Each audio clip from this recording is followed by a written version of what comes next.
Welcome to Untitled Series. I am your host, Panda. Massive news from Facebook about the future of VR and HTC hyping us up for a new headset that may compete with the Oculus Quest 2. Also, stay tuned till the end of the video to hear all about the new VR games coming out this month. And with that, let's get into the news.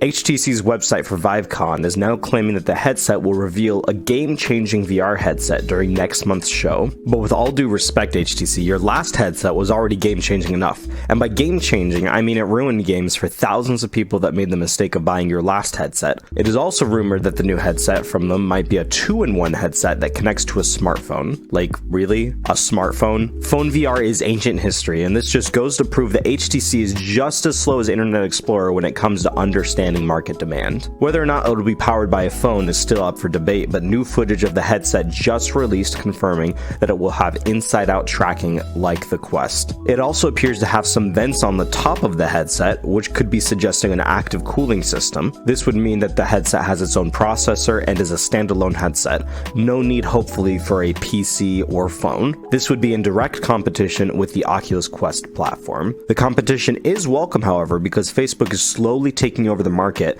now with Facebook headsets making up 60% of Steam VR users, and the Quest 2 specifically making up 27%. This isn't surprising if you look at what Mark Zuckerberg had to say about VR headsets with wires. He said some other folks might try to ship something that they claim is higher quality but has a wire, and I just don't think consumers are going to want to go for that. So, just to paraphrase, Zuck is basically saying, fuck your better headsets, we can feed our customers shit in the form of a headset while they cry about having to log into their Facebook accounts, and they'll still beg for more. He really is an evil villain. Virtual Desktop gets 120Hz support for the Quest 2 before Airlink was able to do it, and this isn't surprising because Facebook is as slow as my grandma at rolling out new features and updates. By the way, to this day, I still don't have access to Airlink on my headset, so we may just never get a chance to make a comparison video. If Facebook never gives me this new feature, I'll just never be able to make a video. Population 1 is set to launch a Western-themed Season 2 based off of their first Season 2 trailer. It is confirmed that there will be new destinations on the map, but the rest we can only speculate about. This week, though, I'll be posting a video explaining all of the Season 2 changes, so make sure you're subscribed for that if you want to see it. Side-loading games onto the Oculus Quest is just getting easier and easier with App Lab, and now the introduction of the SideQuest mobile app,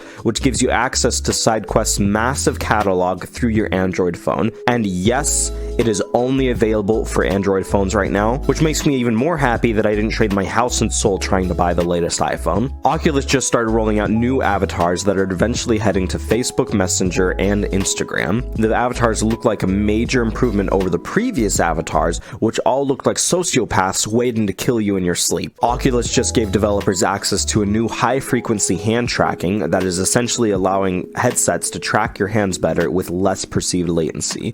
It does this by doubling the tracking frequency from 30 to 60 Hz. This is great because now hand tracking is twice as useless. Facebook acquires the developer for Onward, Downpour Interactive, in their 4th studio acquisition. The game will still be available on all platforms that it's on now, including Steam, and Facebook announced that nothing should change for the game or the direction that it was already going in, but it will have the support of Facebook developers to help progress everything forward even faster. This means Downpour Interactive will be able to continue downgrading graphics at an even faster rate. YouTuber OpenPC Reviews just launched a fully functioning Commodore 64 emulator for the Oculus Quest platform, available on SideQuest for free. This allows you to play retro games such as Defender of the Crown, Impossible Mission, or Legacy of the Ancients. I'm not sure why Quest developers get off so much on retro games, but it keeps giving us more content, so I'm not really complaining. Bandai Namco is partnered with HTC to start bringing anime content to Viveport. We aren't sure what kind of content they'll bring, but some of their known IPs are Aikatsu, Battle Spirits,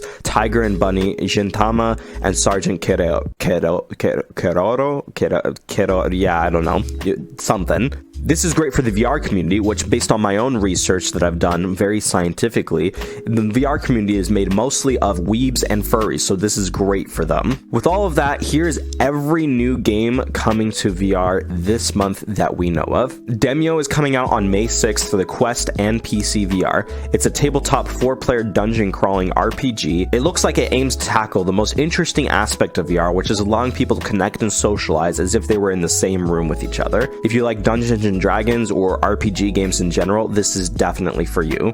Watch out for a flat screen version of this coming out later this month as well. The Wizard Dark Times is coming out May 6th for the Quest, and it looks like a fantasy RPG game that allows you to fight enemies with spells, arrows, and more. Specifically, all the spells look like you'll be using hand motions to throw and cast, so it looks like it's going to be a ton of fun. If you're into RPG games, again, this one is for you.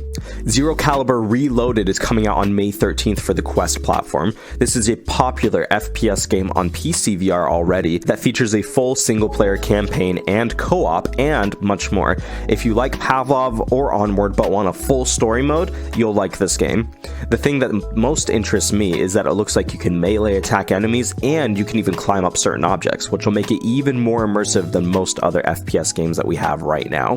Puzzle Bobble VR is coming out on the 20th for the Quest platform. This is a classic arcade puzzle game that is now coming to VR. If you have kids that want to play VR, this will be perfect for them. The Oblivion Afterlife just launched on the Quest platforms, and then on the 25th of this month, it is now coming to Steam VR as well. This is a horror game where you travel to Barclay Mansion trying to uncover the mystery behind your death. If you like horror games, this looks to be one of the best horror games this year. And then finally, Solaris is coming out for the PSVR platform, maybe sometime in May. We don't have an exact date, but it's supposed to be this month. If you haven't tried this one, it's a fast-paced arena-style shooter that is a ton of fun and definitely worth trying if you like multiplayer shooter games like Population 1. Let me know down in the comments if you enjoyed this style of video. I'm considering making more videos like this weekly or maybe even a couple times a week, depending on the response. Also, consider giving this video a like if you enjoyed it. It really helps out the channel.